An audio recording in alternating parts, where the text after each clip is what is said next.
Schoology assessments have three different types of fill in the blank questions. The first type is fill in the blank text, and that is what we are going to focus on in this video. If I click to add this, you're going to notice there is something new up here at the top of this question type, and it is to create a blank, type an underscore. So as we are setting up our question, anywhere that we want our students to fill in a response, we would have an underscore.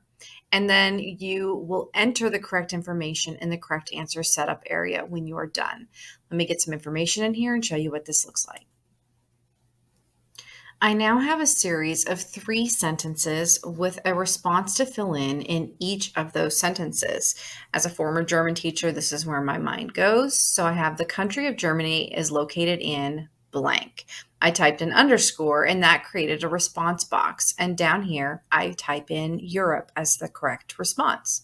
The capital of Germany is blank. Again, with that underscore, I type in Berlin in the correct answer setup. And in Germany, the majority of people speak blank as their native language, and I have filled in German.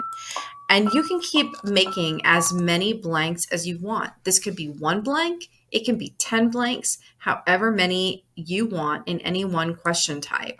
The longest river in Germany is the blank. So I did an underscore, and you see it created automatically a response box for me. And down below, I am going to enter the Rhine. You will notice that you have the option of having more than one correct answer set up. Maybe I know that the Rhine River is spelled differently in German than it is in English, and I want to make sure if my students do the German spelling, that is also counted correctly. I do not have to fill anything into these other blanks because there's no alternate answer. I fill it into this one blank. And maybe I also want to cover my bases that a student might enter the whole Rhine River as an alternate answer number 2.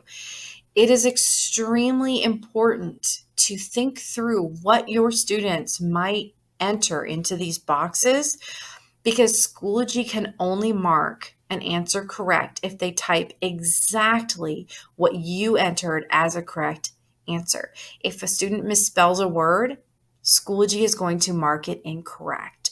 So it's important to think through those and to think about a student might answer Rhine, a student might put Rhine River. So I put that in as an alternate correct answer. That is a big amount of caution with this type of question, is that if a student misspells something, it will mark it incorrect. You have the option for scoring to make this an exact match or a partial match. So I have 4 blanks. I might make this a partial match. So if they get 3 out of 4 correct, they will still get partial credit for that question. Down here, the maximum length is how long, how big this box is. How much can they type in here? By default, it is 40. There is no need to change that unless your answer is longer. If it is shorter, no need to change it unless you just want those boxes to be shorter. Maybe I make this 6, and you'll notice all of my boxes got much smaller. Now I have taken away the option of even having Rhine with the word river because the box will only accept up to 6 characters. So that is an option if you want to make those boxes a little smaller and your students know it's a very small one-word response. You do have that option as well. And down at the bottom, as always, you have the option of adding learning objectives to your question.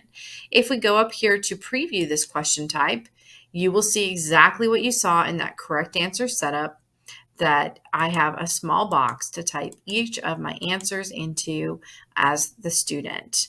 And then when you are done, you hit save. Since I did have partial credit on this, I might change this to a whole number, 4 points, because there were 3 fill-ins and 4 fill-ins and I want it to be worth 4 points. Points are always teacher preference on how you want to do that, but you can change that there.